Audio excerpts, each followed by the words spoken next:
2002 over Germany, the middle of the night. What is it? A Russian plane is taking children on holiday to Spain, but the pilots can't believe what they see heading towards them. Increase climb. Climb, it says!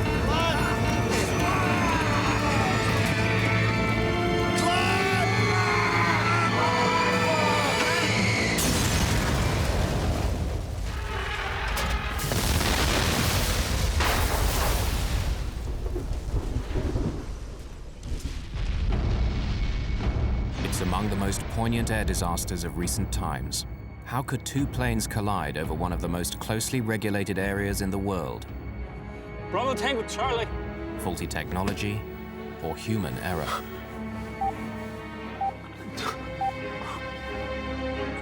Oh!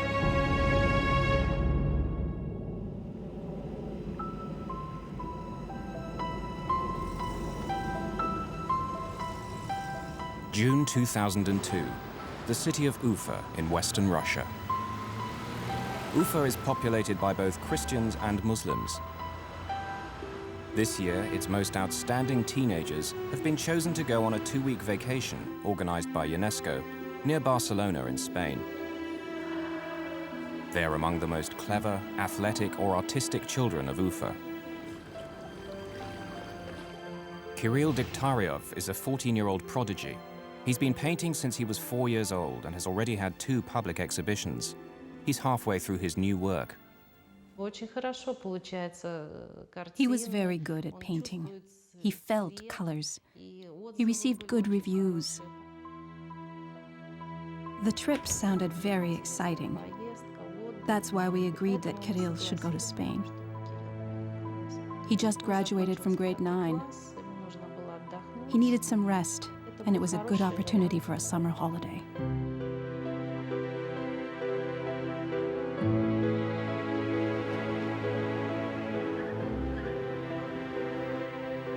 Alina Hananova is a 12-year-old who's won several gymnastics competitions. We were very glad for her because, indeed, very smart and very talented children were flying there. All extraordinary children in terms of their personalities. She studied very well, and she got only excellent marks. I remember that she was pleased to go on the trip. She loved getting ready for it. She was so excited. We purchased some clothes and some vacation stuff.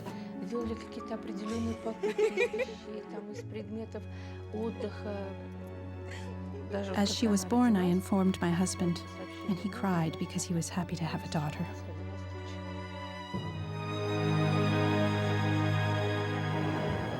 The 46 children from Ufa, accompanied by a few teachers, leave on a train to Moscow. There, they're due to catch their flight to Barcelona. But in Moscow, things start to go wrong. The tourist agency accidentally takes the children to the wrong airport, so they miss their plane. They're terribly disappointed. While the agency tries to sort out the mess, the children go sightseeing in the Russian capital.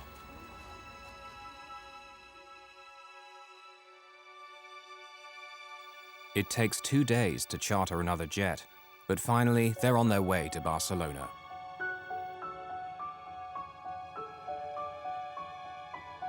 On July the 1st, 2002, the children from Ufa board their plane at a Moscow airport. The Kaloyevs are not part of the school group. They're going on a holiday to meet their father, who's an architect, and is finishing a project near Barcelona.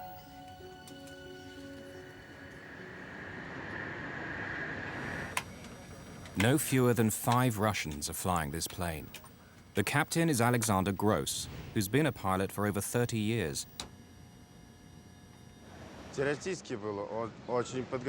Alexander had a good theoretical knowledge. He was very smart. Today, the first officer is Oleg Grigoriev. But actually, Grigoriev is the airline's chief pilot. On this trip, he'll be evaluating Captain Gross's flying. If you did something wrong, some captains would criticize you very rudely. Others would be very formal and polite. But Oleg Grigoriev would express his disapproval in a gesture, like that, meaning, why on earth did you do that? Captain Gross is in command, but Captain Grigoriev is his supervisor. If it comes to the crunch, who will really be in charge? Seated in the left rear is Murat Itkuyilov, normally the first officer, but who's not officially on duty because Grigoriev is in his seat. Nevertheless, since he'll soon be promoted to captain, his opinions are considered.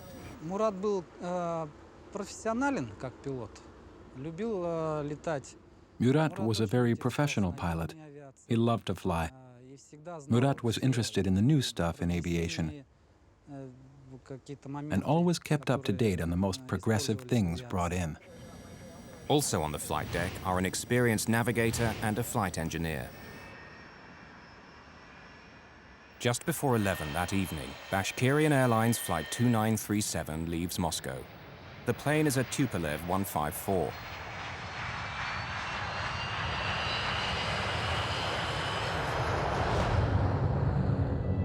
Like most modern aircraft, it carries collision avoidance equipment called TCAS, or Traffic Collision Avoidance System. Descend, descend, descend. TCAS works because all commercial aircraft carry a transponder, which sends a constant stream of radio signals identifying them and saying where they are.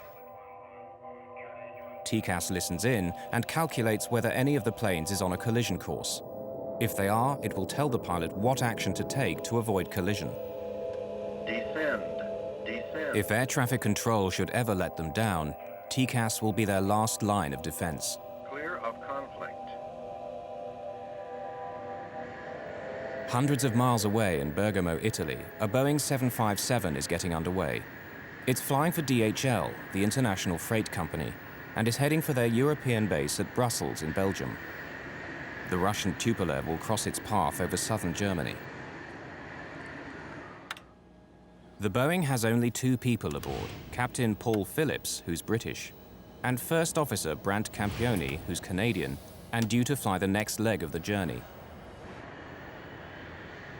The DHL takes off at 6 minutes past 11 on what will be its last journey.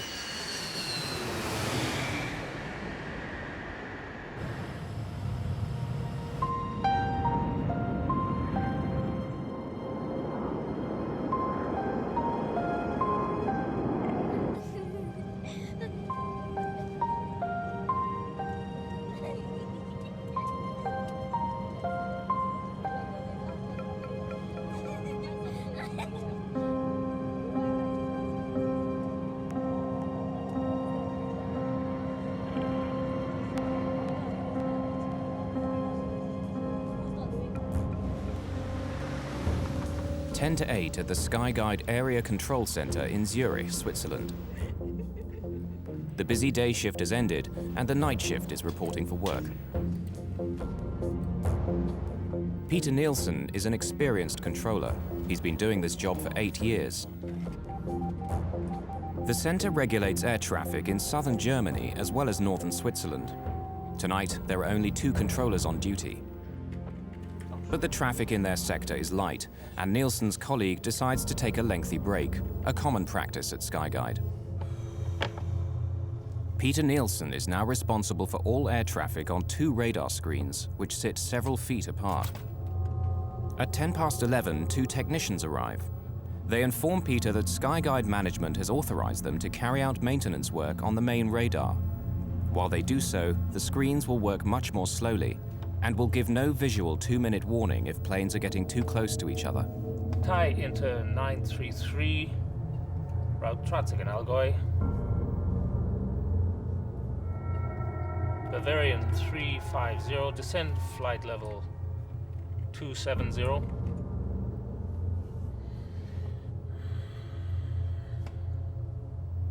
The engineers now tell Peter Nielsen they have to shut down the telephone system as well. They switch over to the standby phones.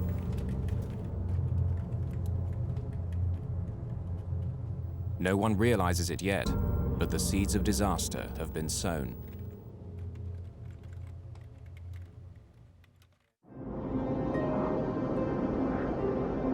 The Russian plane, filled with schoolchildren, is now over central Germany and flying towards Switzerland.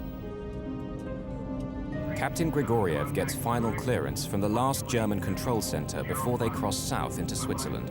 128.05, Bravo Tango Charlie, 2937. Goodbye. The German controller hands over the Russian plane to Skyguide, where Peter Nielsen is at the helm.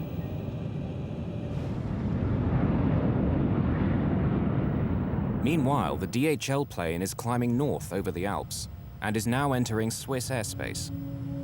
Zurich, radar, good evening. Dilmun 611, I'm climbing flight level 260, direct Obasi. Captain Paul Phillips of the DHL requests clearance to climb to a higher altitude. The thinner air there will mean less air resistance and save fuel.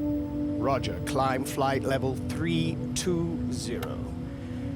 Direct Tango Golf Oscar and requesting 360, thanks, it's available. Tillman 611, climb flight level 360. The DHL reaches flight level 360, or 36,000 feet, the same altitude as the Russian plane. And they're on a collision course, but they're many miles apart. So far, no danger. Now the assistant gives Peter Nielsen a new flight strip. An Airbus Aero Lloyd Flight 1135 is flying to the airport of Friedrichshafen nearby. It's going to increase Peter's workload dramatically over the next 5 minutes and have him switching from one screen to another. Peter tries to dial the airport control tower at Friedrichshafen to discuss handing over the Aero Lloyd flight to them, but the line is dead. He tries a second time. The phones aren't working. The Aero Lloyd pilot is trying to make contact with Peter. He has to leave the Russian pilots unattended. Zurich, good evening. Bravo Tango Charlie. But the Russian pilot is also calling him on the other screen. Aeroloid 1135, roger. Call you back. Station calling. Say again, please. Zurich, good evening. Bravo Tango Charlie, 2937. Level 360.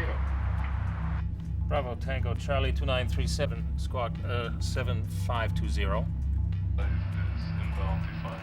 The Aero Lloyd is calling again. Yeah, expect so. Call you back shortly.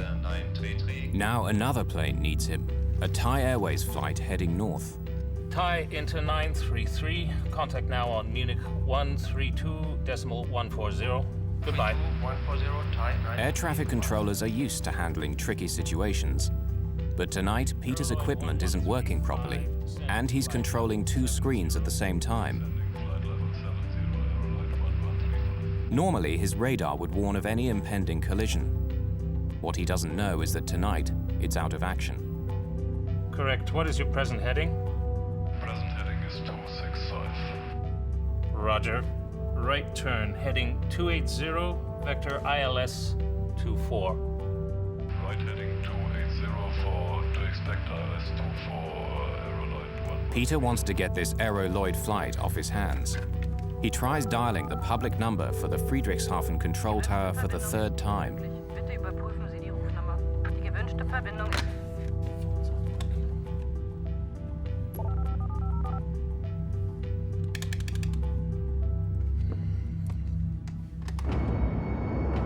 Meanwhile, the Russian airliner and the DHL plane are still heading towards each other at a closing speed of over 800 miles per hour. Neither crew is aware that they're only 2.5 minutes apart.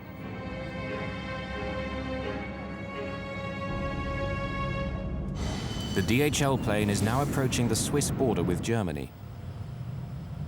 The Russian Tupolev is heading for exactly the same spot and at the same altitude. Finally, someone at another air traffic control center in Germany spots the danger. Conflict. He grabs the phone to warn Nielsen, but can't get through.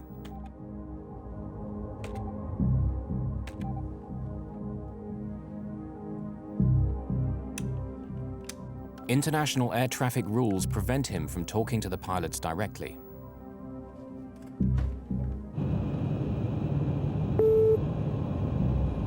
Look at that. Now, for the first time, the Russian pilots can see the DHL plane on the screen of their TCAS anti-collision computer. But Peter Nielsen is still focused on getting the Aeroloid flight safely down. Aeroloid 1135? Aeroloid 1135, go ahead, sir. Yeah, I lost my connection to Friedrichshafen Airport. Could you please call them on your second set, 124.35. Tell them you're coming in ILS 24 with 20 miles now? Okay, will do. Thank you. Okay, taking over. On the DHL cargo plane, the crew is relaxed. They don't know they're on a collision course. Their TCAS hasn't sounded a warning yet. Stuff I can get you? The first officer goes to the washroom. On the Russian plane, the pilots are getting concerned.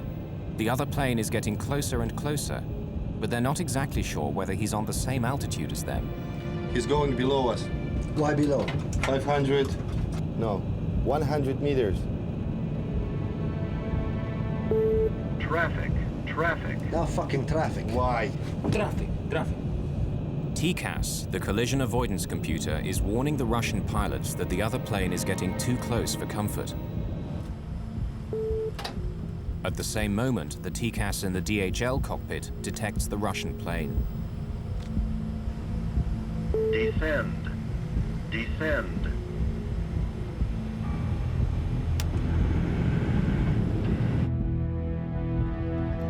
Peter Nielsen finally realizes what's happening.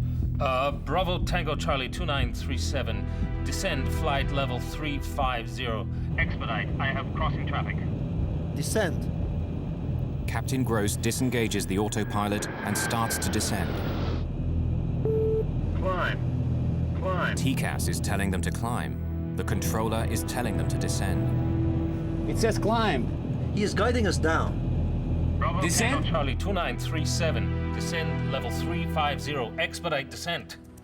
Expedite descent level 350.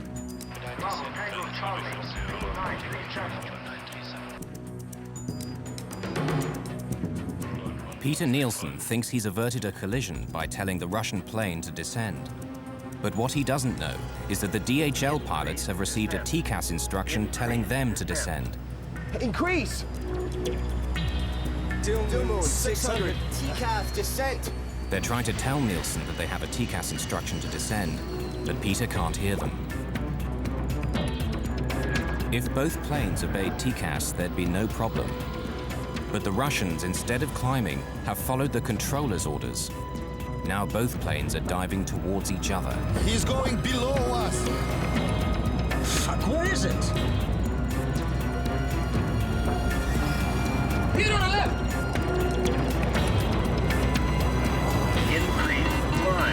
Increase climb. Climb, it says. Climb! Descend. Fuck, descend hard.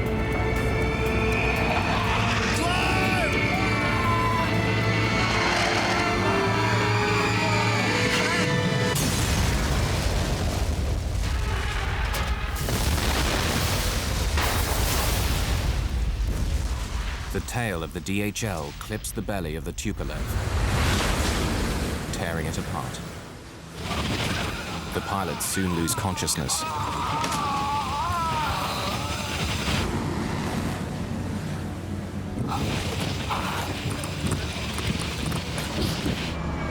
The DHL struggles on for another 2 minutes.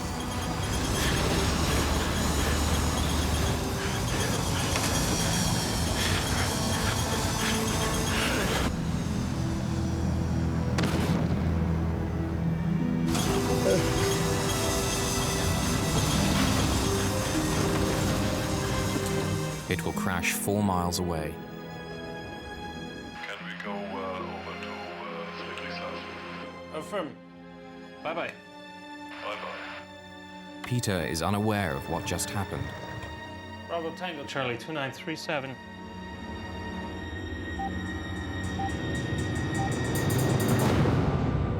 Bravo Tango Charlie 2937.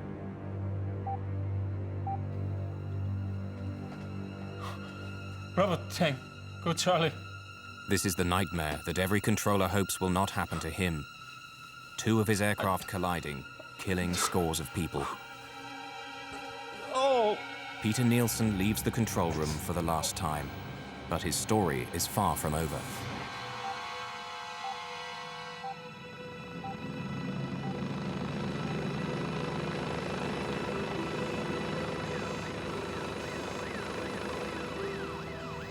The wreckage of the two planes has fallen just outside the small city of Überlingen on the German-Swiss border. Wreckage is scattered over 130 square miles. It's the worst mid-air collision in German post-war history. Debris comes raining down around a school for handicapped children run by Bruno and Stella Wegmüller. The sky was orange, red, flaming, and we saw these pieces falling down and detonations again and again, and we realized it couldn't have been a normal thunderstorm. It was something we had never heard and seen before. It was incredible because there are many, many houses here, and there was nothing on this place. But around our school, we find bodies, children. We very soon also realized that we couldn't do anything, really. We couldn't save anyone, we couldn't help anyone. Today, actually, some people still suffer and see the pictures and have to learn to deal with these pictures. And for other people, it is like a bad dream. The problem was that the bodies and debris were dispersed over a very, very wide area, approximately 40 square kilometers. A corridor 20 kilometers long and 2 kilometers wide. It was the largest police operation in the province of Baden-Württemberg, lasting a week and involving over 6,000 people searching for the bodies.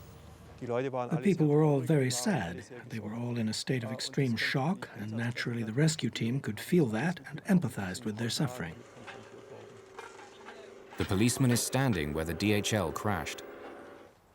Here you see no more trees. The trees have completely burned down. We assume that the turbines of the Boeing separated first, approximately 700 to 800 meters high before this plane crashed. One landed 300 meters that way, and the other turbine was another 500 meters that way. In this garden lay many of the bodies of the children of Ufa. In this part died 28 children. In this field, there was a child. More over here, in this field, there was a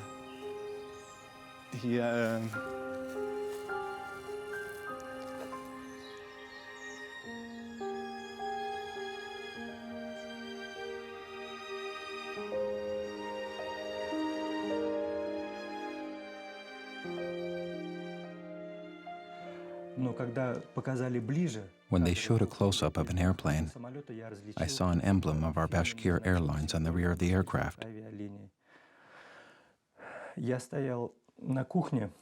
I was in the kitchen. Everybody was still asleep. I nearly fainted. I leaned to the table.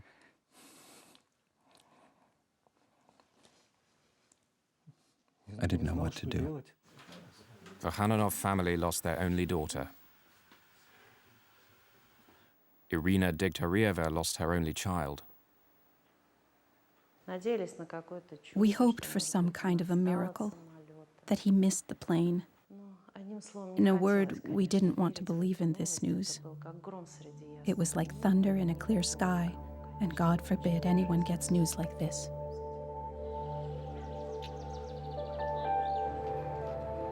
Vitaly Khaloyev, the Russian architect, was awaiting his family in Barcelona. He's one of the first to arrive in Überlingen. Although the relatives are not encouraged to participate in the search, Vitaly cannot help himself.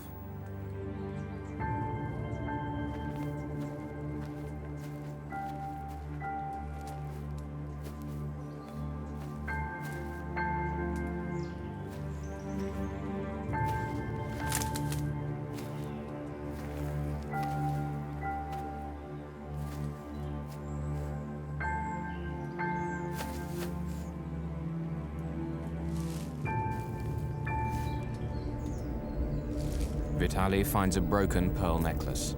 He recognizes it as his 4-year-old daughter's. My angel.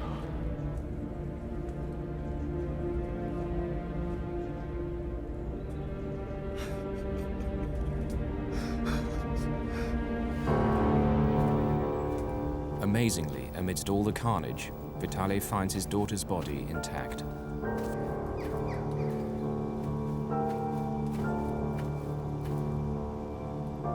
She did not suffer at all. The mutilated bodies of his wife and son won't be found until later.